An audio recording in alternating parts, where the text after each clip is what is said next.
ये संभावनाओं पे बात करना बहुत जरूरी है। अगर यूक्रेन पर हमला कर सकता है रूस, अगर इजराइल और अमेरिका हमला कर सकते हैं ईरान पर मीडिएशन के बीच में, कौन रोकने वाला है भाई चीन को?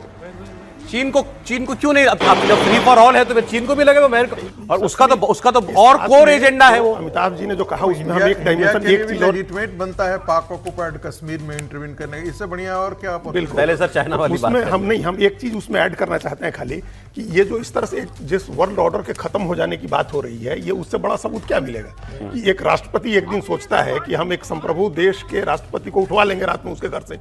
वेनेजुएला के राष्ट्रपति को आपने उठवा लिया, इलेक्टेड प्रेसिडेंट को आपने उठवा लिया उसको, फिर आपने एक दिन तय किया, निगोशिएशन कर रहे हैं मस्कट में और जिनेवा में, आप कह रहे हैं कि हम उस देश पर हमला करके उस देश को नेस्तनाबूद कर देंगे, उसके सुप्रीम लीडर को मार डालेंगे। उधर रूस ने यही किया यूक्रेन को लेकर के कि हम पहले उसने क्रीमिया पर कब्जा किया, उस समय भी किसी ने कुछ नहीं कहा, फिर दोबारा उसने कहा कि हम यूक्रेन को खत्म कर देंगे, हम उस पर कब्जा कर लेंगे। और तो ये वर्ल्ड ऑर्डर नहीं है ना, खत्म हो गया ना फिर तो। ताइवान पर अगर ऑर्डर तो रहा ही नहीं, ऑर्डर नहीं रहा, अब तो वर्ल्ड खत्म होने की तैयारी हो रही है सर। दूसरी बात जो कही, चीन ताइवान पे हमला करेगा क्या? इसी सब माहौल का फायदा उठा के एक सवाल ये रखा अमिताभ जी ने। और दूसरा जो आपने कहा वो भी बहुत इंपॉर्टेंट है, क्योंकि हम लोग बात कर रहे हैं रिजीम चेंज कैसे होगा, रिजीम चेंज कैसे होगा। हमास को मारना था इजराइल को गाजा में, तो उसने फर्क नहीं किया हमास में और गाजा के लोगों में। बर्बाद कर दो, पूरा शहर ही बर्बाद कर दो।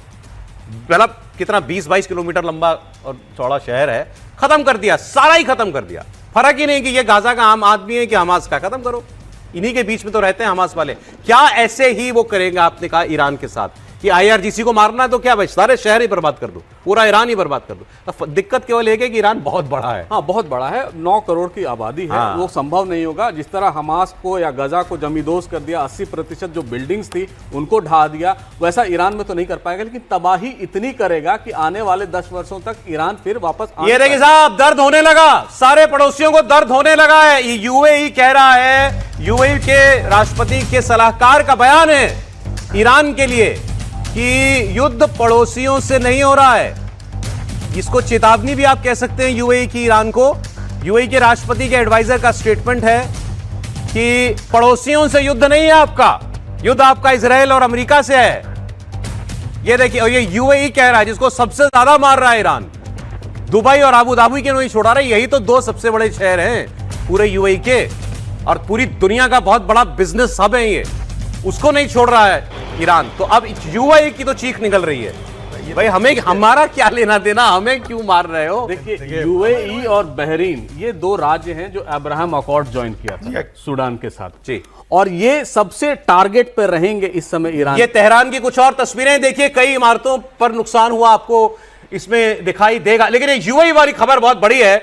यही मकसद है ईरान का कि पड़ोसियों को मारो। ये सब एलाई हैं, इनके दोस्त हैं अमेरिका और इजराइल के, इनको इतना मारो कि ये जाके बोले अपने बॉस से, साहब क्या कर रहे हो, रोको तो, हम क्यों तुम्हारे चक्कर में हम पिट रहे हैं यार, तुम्हारे तक तो मिसाइल पहुंचती नहीं उसकी, ये जब हमारे बगल में हम ही को मारे जा रहा है। जब इन देशों ने बिजनेस शुरू कर दिया है, ये सारा सब कुछ इनका बिजनेस पर चल रहा है, सारी दुनिया की राजधानी दुबई बन रहा है। हाँ, लंदन से शिफ्ट होकर के सारी चीजें दुबई आ रही हैं, एक दुनिया का फाइनेंशियल कैपिटल बनता जा रहा है। तो फिर उनका परसेप्शन तो चेंज होगा ना, दुनिया भर की कंपनियां और दुनिया भर के लोग कैसे आएंगे वहां उनके यहाँ बिजनेस करने। भाई एयरपोर्ट पर हमला होना मैं बहुत बड़ी बात मानता हूं। नहीं, देखिए ईरान की स्ट्रेटेजी ही यही है कि वॉर को डाइवर्सिफाई करो। इजराइल की स्ट्रेटेजी है, इजराइल की स्ट्रेटेजी है कि पूरे वेस्ट एशिया को इस जद में झोंक दो। इजराइल की होगी, लेकिन ईरान की इसलिए होगी ताकि जब आप इनके जो फाइनेंशियल कैपिटल होंगे, जहां पर अमेरिकन इंटरेस्ट कोई दुबई में थोड़ा है क्या, अबू धाबी में थोड़े है क्या, रूसी इंटरेस्ट, सारे के सारे बिजनेस कैपिटल। और ईरान ने ये चेतावनी युद्ध से पहले दी थी कि अब की बार हम अगर आसपास के देशों पर हमला करेंगे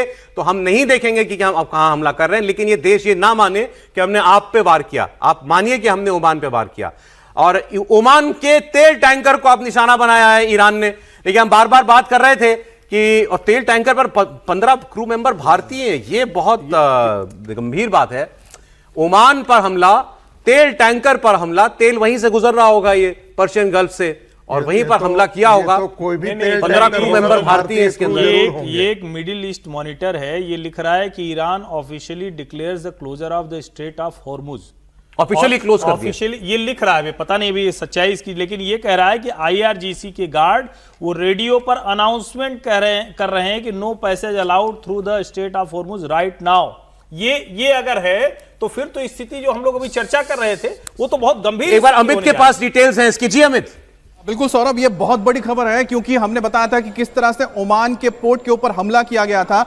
अब जो खसाब पोर्ट है उसके पास जो ऑयल टैंकर है जिसका नाम था स्काईलाइट ऑयल टैंकर है जिसके ऊपर हमला हुआ है, और बताया जा रहा है कि जो मैरीटाइम ओमान सिक्योरिटी मैरीटाइम की ओर से खबर दी जा रही है इसमें 20 क्रू मेंबर्स थे जिसमें 15 भारतीय हैं और 5 इसमें ईरानी क्रू मेंबर्स थे जिनको बचा लिया गया है। उनको तुरंत वहां से रेस्क्यू करके निकाला गया है।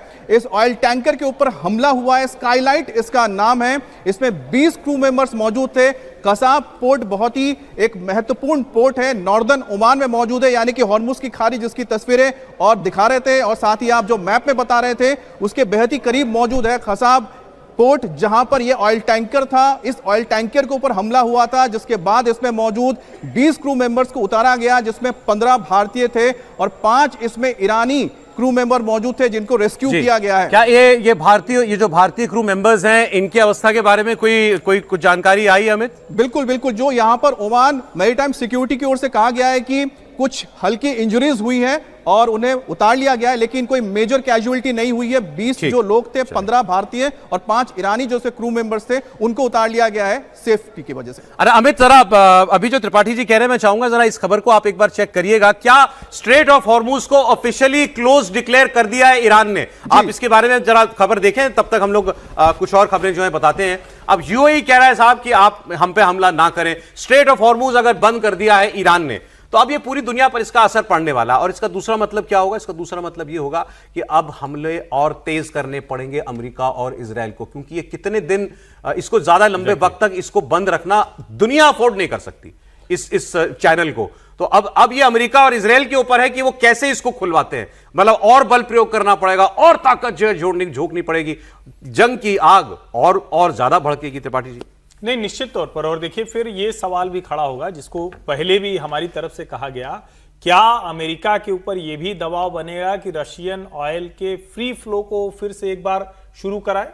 और ये हर कोई जानता है कि पिछली बार भी जो रशिया ने तेल इतना बेचना शुरू किया उसमें अमेरिका की सहमति थी, भारत ने तो उसको सार्वजनिक तौर पर कहा। दूसरा, अगर अमेरिका ये नहीं करेगा तो रशिया का सारा तेल चीन का होने जा रहा है। यानी इसका सीधा सा मतलब होगा कि अमेरिका के लिए एक नए तरह की चुनौती खड़ी होगी और जो दूसरे देश हैं, जो हंगरी और दूसरे देश हैं, वो भी उसमें शामिल होंगे। तो मुझे नहीं लगता कि अमेरिका भी बहुत लंबे समय तक स्ट्रेट ऑफ हॉर्मुज का बंद होना अफोर्ड कर सकता है। दूसरा, रशिया को भी वो तेल बेचने से किसी को अब नहीं रोक सकता है।